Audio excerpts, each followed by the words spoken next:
Welcome to all. This is Shivam Mishra, and here I would like to teach you accountancy on this channel. सबसे पहले मैं उन बच्चों को congratulate करना चाहूंगा जिन्होंने इस साल इन 2025 में टॉप किया है 10th में, एंड थोड़ा सा मैं उनको ज्यादा कॉन्ग्रेचुलेट करना चाहूंगा जिनके थोड़े कम मार्क्स रह गए बट पास हो गए। कोई बात नहीं, अब हमारे पास दूसरा मौका है अपने एकेडमिक्स को इंप्रूव करने का। किसमें? 12th क्लास में हम दोबारा से इंप्रूव कर सकते हैं हमारे एकेडमिक्स को। और ये मेरा भी मानना है कि 10th क्लास के मार्क्स कहीं भी उनका इंपॉर्टेंस ज्यादा नहीं होता।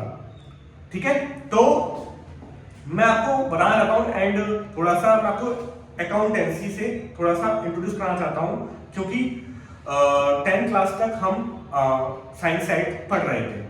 ठीक है, 11th में भी पढ़ लेंगे साइंस साइड वाले बच्चों को, कोई दिक्कत नहीं आने वाली। लेकिन यहाँ पे 11th क्लास में जिसने कॉमर्स लिए है उसके लिए ये कॉमर्स स्ट्रीम एक नया चीज है, एक न्यू थिंग है। ठीक है, और यहाँ पे अकाउंटेंसी एक मोस्ट इंपोर्टेंट सब्जेक्ट है कॉमर्स स्ट्रीम का। तो मैं थोड़ा सा आपको आज फर्स्ट क्लास में थोड़ा सा बताना चाहता हूँ कि अकाउंटेंसी एक्चुअली में है क्या। ठीक है, कहाँ से इसकी उत्पत्ति हुई है, कहाँ से इसका मतलब बोलते हैं ना कि उत्पत्ति, ठीक है, फाउंडेशन कहाँ से है। ठीक है, तो फर्स्ट ऑफ ऑल मैं आपको नई इंफॉर्मेशन देता हूँ जो शायद किसी के पास नहीं होगी कि फादर ऑफ अकाउंटेंसी कौन है। पता किसी को? नहीं पता ना? के.एस. अय्यर, जो कि जिनको हमें मतलब अप्रूव किया है ICAI, Indian institute of chartered accountancy. ठीक है, तो याद रखना एंड नोट डाउन कर लो के.एस. अय्यर। ठीक है, एंड इवन आप इसको फाउंडर भी बोल सकते हो and father of Indian accountancy भी बोल सकते हो, क्योंकि हमें किसी के बाहर का नहीं पता कि किसने क्या स्टार्ट किया अकाउंटेंसी, बट हमें इंडिया में किसने स्टार्ट किया? के.एस. अय्यर। ठीक है, और आई थिंक वो पहले चार्टर्ड अकाउंटेंट हैं अपने इंडिया में, के.एस. अय्यर। तो now comes to our topic accountancy. थोड़ा सा मैं आज पहली क्लास है तो थोड़ा सा आपको इंट्रोडक्शन दूंगा, जस्ट ब्रीफ, छोटा सा। ठीक है, तो बने रहिए मेरे साथ। And accountancy is the language of business. Accountancy एक बिजनेस की लैंग्वेज है, भाषा। जैसे अपने इंडिया की भाषा है, मातृभाषा है हिंदी, ऐसे ही अकाउंटेंसी जो है वो बिजनेस की भाषा है। बिजनेस वाले लोग अकाउंटेंसी में ही बात करते हैं, क्या आया, क्या गया, कितना हमारे पास बचा। ठीक है, that's the most important thing, याद रखिएगा। तो फर्स्ट जो हम 11th क्लास में कवर करेंगे, जो बेसिक चीजें होती हैं वो चीज कवर करेंगे। Foundational accounting principles and practices, जो अकाउंटिंग स्टैंडर्ड्स भी बोल सकते हैं, जो ICAI सेट करता है। क्या? Accounting standards. किसके लिए? प्रिंसिपल्स होते हैं, प्रैक्टिसेस होती हैं एंड इवन प्रोसीजर्स भी होते हैं जो हमें फॉलो करने होते हैं अकाउंटिंग करने के लिए। क्या चीज करते हैं अकाउंटिंग में?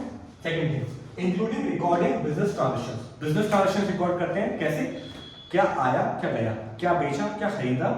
ठीक है, क्या हमारे खर्चे हुए। खर्चे को अगर हम बोले तो दो चीजों में हमने डिवाइड किया है अकाउंटेंसी में, डायरेक्ट एक्सपेंस और इनडायरेक्ट एक्सपेंस। वो मैं आगे आपको एलैबोरेट करूंगा आगे की कुछ क्लासेस में कि कैसे क्या कौन से डायरेक्ट एक्सपेंसेस हैं और कौन से इनडायरेक्ट एक्सपेंसेस हैं। बट थोड़ा सा मैं आपको ब्रीफ दे देता हूँ। जो हमारे ऑपरेशनल बिजनेस से डायरेक्टली रिलेटेड होते हैं वो डायरेक्ट एक्सपेंसेस में आते हैं, और जो हमारे थोड़ा इनडायरेक्टली जुड़े होते हैं हमारे बिजनेस से वो इनडायरेक्ट एक्सपेंसेस में आते हैं, जैसे कि वेजेस। ठीक है, कैरेज इनवर्ड, कैरेज आउटवर्ड जो है वो इनडायरेक्ट एक्सपेंसेस है। Carriage inward is direct expenses and wages is also a indirect expense, sorry direct expenses. ठीक है, तो थोड़ा बहुत इधर उधर हो जाता है ना, थोड़ा समझिएगा कि मैं दोबारा रिपीट कर रहा हूँ। वेजेस डायरेक्ट एक्सपेंसेस होते हैं, कैरेज इनवर्ड डायरेक्ट एक्सपेंसेस होते हैं, कैरेज आउटवर्ड इनडायरेक्ट एक्सपेंसेस होते हैं। ठीक है, चलो third one is understanding the theory of accounting. हमें अकाउंटिंग की थ्योरी को अंडरस्टैंड करना है 11th क्लास में। ठीक है, और देखिए मैं आपको बता दूं कि कोई जो बच्चे सोच रहे हैं कि 11th क्लास में वो नहीं करेंगे कुछ, चलेगा ऐसे चल जाएगा, नहीं है। अगर मैं बोलूं कि साइंस साइड में अगर आप 11th क्लास में नहीं पढ़ो तो चल जाएगा, बट 12th में अगर आपको अच्छे मार्क्स लाने हैं अकाउंटेंसी में ना, तो या इवन कॉमर्स में आपको अच्छे मार्क्स लाने हैं तो आपको 11th क्लास में प्रिपरेशन करनी होगी, और किसी करो ना करो बट अकाउंटेंसी में तो जरूर करनी है। ठीक है, और ठीक है, next last but not least ठीक है, प्रिपेयरिंग फाइनेंशियल स्टेटमेंट्स, ठीक है। फाइनेंशियल स्टेटमेंट प्रिपेयर करते हैं इसमें, जैसे बता दूं, जर्नल्स फर्स्ट ऑफ ऑल, ठीक है। This is the first rule, this is the first step of accountancy, क्या, जर्नल्स, ठीक है। उसके बाद लेजर्स, उसके बाद ट्रायल बैलेंस, उसके बाद ट्रेडिंग अकाउंट, उसके बाद P&L अकाउंट, उसके बाद balance sheet. This is accountancy, बस खत्म, ठीक है। यही हमें पढ़ना है, और ये मैंने आपको 11th तक का नहीं बताया, मैंने आपको 12th तक का बता दिया। पूरा 12th 11th हम यहीं कवर कर लेंगे सब कुछ, ठीक है। तो कहीं भी जाने की जरूरत नहीं है, बने रहिए हमारे साथ, कीप वॉचिंग एंड अपना प्यार बरसाते रहिए हमारे पास, ठीक है। और पहली क्लास है तो थोड़ा सपोर्ट भी कीजिएगा, थैंक यू। एंड बने रहिए हमारे साथ आगे कुछ क्लासेस के लिए, thank you. And thank you SRM Gurukul, ठीक है, mister Hiten Pandey, thank you, have a nice day.